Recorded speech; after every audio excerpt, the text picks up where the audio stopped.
share ko lang sa inyo. Ito, pakinggan nyo ha. Ayan, yung tunog ng tambutso ngayon. Yan, ganyan. So, tuturo ko sa inyo kung ano sira na ito. Sinyalis na ito, ganito. Hard starting siya. Hard starting. Ang hirap paandarin. Tapos, na-experience ko to ngayon lang, share ko sa inyo. So, ang hirap ko paandarin kanina. Pag inapakan ko yung revolusyon, namamatay. So, ituturo ko yung sira niya. Ayan mga kabasyong, ang sira nito, ang salarin is ang ating advancer. Paano ko na-determine agad? Nag-accelerate ako, humahataw ako. Tapos kapag magbibitawan ko ng acceleration, puputok-putok. So ito yan, tingnan nyo ha. Mawawala yung putok-putok na yan kapag inipit ko tong hose na to. Itong hose na to, ito yung nasa ito. Ayan, manifold yan. Galing dito sa gas filter. Ayan, naipitin ko ha. Thank you. Wala na. Tapos pag iyan ko ulit. Ayan mga kabasyong, yan. Yan,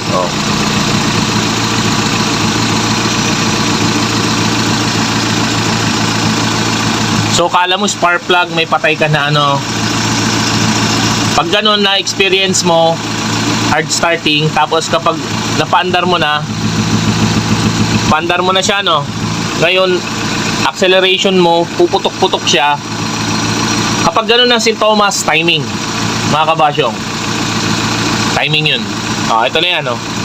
So, sad to say, bumigay ng aking advancer. So, ang gumagana na lang siguro is sported. Kasi pag umahataw ko kanina, okay naman yung ano niya. Bibitawan ko yung hose,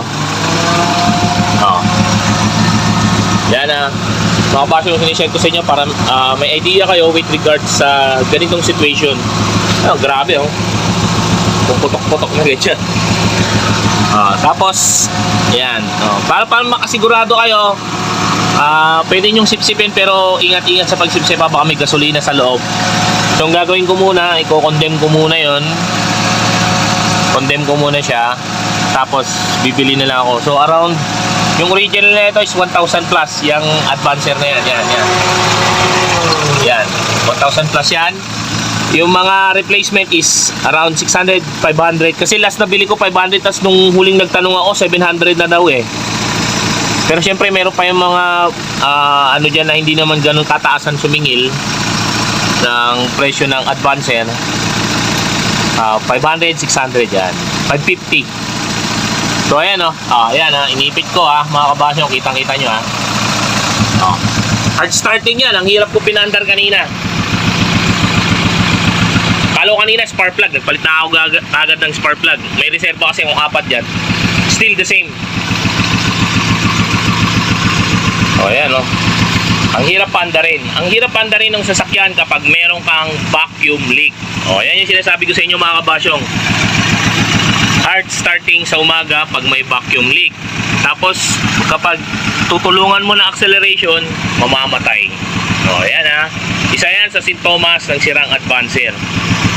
Better check advancer nyo kung okay pa o hindi na, para pag bumabiyahe kayo walang aberya. Although kapag may naman siya, ayan hugutin ko. Pang ko. Babalik ko. Puputok-putok. So singaw na. Masakit man pero kailangan tanggapin. May mga piyesa talaga na bumibigay sa ating sasakyan.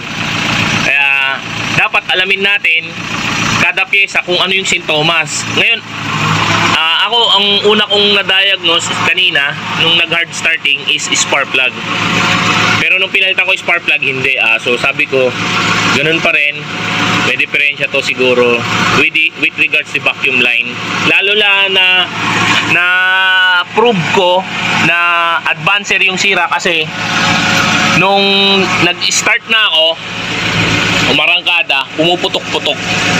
So ayan na yun. So balik sa tining yung sasakyan dahil lang dito. Pag may vacuum leak. Yan. So, be aware tayo mga kabasyong ha. So, maraming salamat sa panonood mga kabasyong. Sinare ko lang ito para magkaroon din kayo ng idea. Yung biglaan ba? Kasi biglaan lang to. Napa-vlog ako nang wala sa oras kasi nga gusto ko rin masolusyonan nyo din yung mga problema nyo with regards sa simpleng simpleng DIY. Ayan, DIY natin. So, magpalit ako niyan. Bibili ako sa automotive shop. So, yun lang mga kabasyong. Maraming salamat sa panonood. God bless. Yeah.